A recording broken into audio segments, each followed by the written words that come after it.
மின்சார விளக்கு இந்த மாதிரி உடனடியாக செய்யக்கூடிய பணிகளெல்லாம் மாண்புமிகு மேயரோட ஆணைப்படி உடனடியாக செய்து மக்கள் பொதுமக்கள்கிட்ட மனுக்களை பெற்று உடனடியாக சாலை வசதி கிட்டத்தட்ட உங்களுக்கு நல்லாவே தெரியும். கடந்த காலத்தில் வந்து பொதுமக்கள் நேரடியாக கருத்து நிறைய விஷயம் தெரிய வந்தது.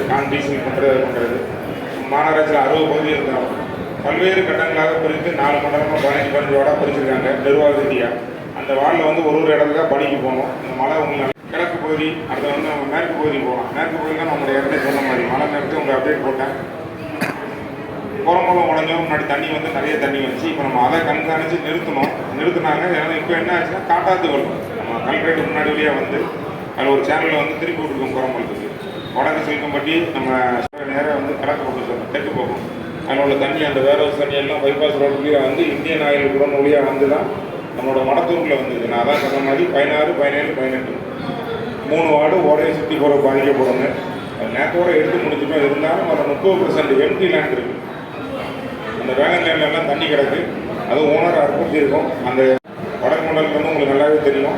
நிறைய தண்ணி கட்டுற போகுது. கடலை ஒட்டி இருக்குது. வார்டு நம்பர் 8, 7, 6, 5, 4 இதெல்லாம் மாப்பிள்ளை பஞ்சாயத்து அங்கிட்டு இருக்குது. இந்த டவுன் இருக்குது. சுற்றி உள்ள பகுதியெல்லாம் கேட்டால் நம்ம ட்ரெயின் ஏடிபி ட்ரெயினில் வந்து வேலை நடந்து தமிழக முதலமைச்சர் உத்தரவு பல்வேறு பணிகள் நடந்ததுனால அந்த இடத்துல வந்து தண்ணியே கிடையாது. மழை பெஞ்சு 2 மணி நேரம் இருந்தது எல்லாம் வடிச்சு போயிட்டு அதை தொடர்ந்து நேராக ஆதிபாரா சுற்றி வந்துடலாம். நம்ம முத்தமாக காலனி பழைய பார்த்தீங்கன்னா ரகுநாத் நகர் அந்த ராம் நகர்லாம் எங்கேயும் தண்ணி கிடையாது. அதுலேயும் நம்ம வந்து முதலமைச்சர் உத்தரவுங்க ஏடிபி ட்ரெயின் எல்லாம் போட்டதுனால பல்வேறு நடவடிக்கைகள் வந்திருக்கு. அந்த சென்ட் ஆண்டனி ஸ்கூல்லேருந்து லைன் கொடுத்துருக்கோம்.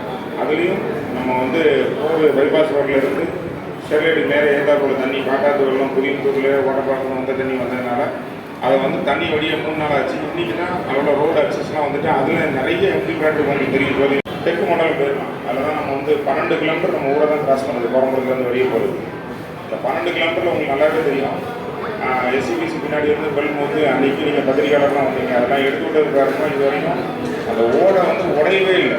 உடையாமல் வந்து இன்றைக்கி வரைக்கும் கடலுக்கு சென்றனால அந்த பகுதியில் 55, 56, 57, 58 ஓடை எப்படி இருக்கிறனால அதோட சீப்பை தண்ணி வருது. முத்து நகர், கோயில்பிள்ளை நகர், ஓடைக்கு வீடு இருக்குது.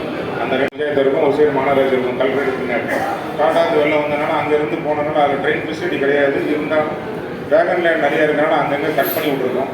அந்த ஏரியாவிலும் ரோட்டில் ஒரு சில இடத்துல தண்ணி இருக்கிறதுக்கு எடுத்து கூட ஏற்பாடு பண்ணியிருக்கோம். இதுதான் அந்த மலைக்குள்ள பணி. இப்போ நம்மளோட பணி உங்களுக்கு நல்லாவே தெரியும். லேட்டாகும். இப்போ நம்ம சொத்து வரி பேர் மாற்றம் பெட் சர்டிஃபிகேட்டு மாநகராட்சி பணியாளரோட பண்ணக்கூடிய அனைத்து பணியும் உடனே முடித்து விட்டு கொடுக்குறேன். வேறு ஏதாவது கேள்வி இருந்தால் சொல்லுங்கள்.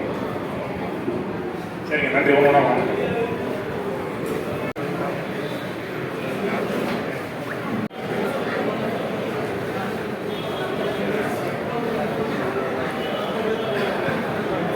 அபிநாய மண்டபம் நடக்குது. இந்த ப்ரொபோசல் இருக்குங்க.